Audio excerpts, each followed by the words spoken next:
قربانی کا جذبہ۔ بیٹا یہ ایک پیالے گوشت جمال موچی کو دے آؤ۔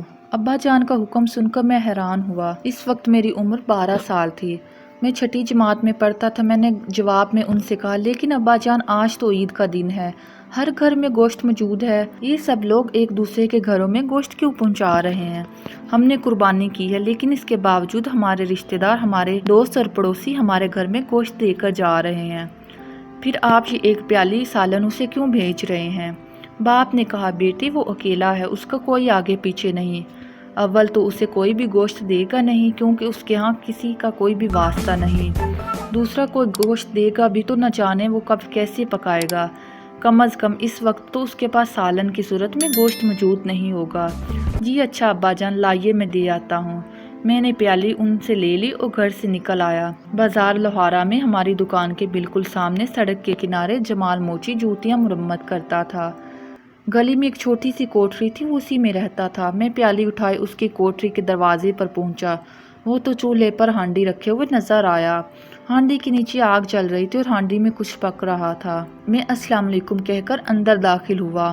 اس نے میری طرف دیکھا۔ اس وقت میں دل ہی دل میں ابا جان پر اپنا غصہ اتار چکا تھا کہ اپنے آپ سے کہہ رہا تھا کہ بلا وجہ انہوں نے ایک پیالے گوشت بھیجا، یہ تو گوشت پکا رہا ہے۔ آؤ بیٹا، جمال نے فوراً کہا۔ کیا پکا رہے ہیں جمال چاچا؟ بازار کے سب بچے اور بڑے اس کو جمال چاچا کہتے تھے۔ بس بیٹا پکانا کیا ہے، مسور کی دال پکا رہا ہوں۔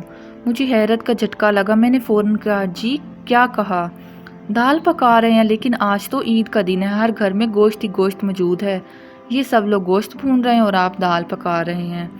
صبح سے وقت آ گیا بیٹا، کسی نے مجھے گوشت نہیں بھیجا۔ جب میں انتظار کر کر کے تھک گیا تو میں نے بازار سے دال لی اور اس لیے اسے پکا رہا ہوں۔ اوہ یہ لے، ابا جان نے پکا پکایا گوشت آپ کے لیے بھیجا ہے۔ واہ بیٹا واہ، یہ کام کیا ہے آپ کے ابا جان نے۔ چلو میں بھی عید کے دن گوشت ہی کھا لوں گا، ورنہ یہ حسرت ہی رہتی کہ کبھی میں گوشت کھا سکوں گا۔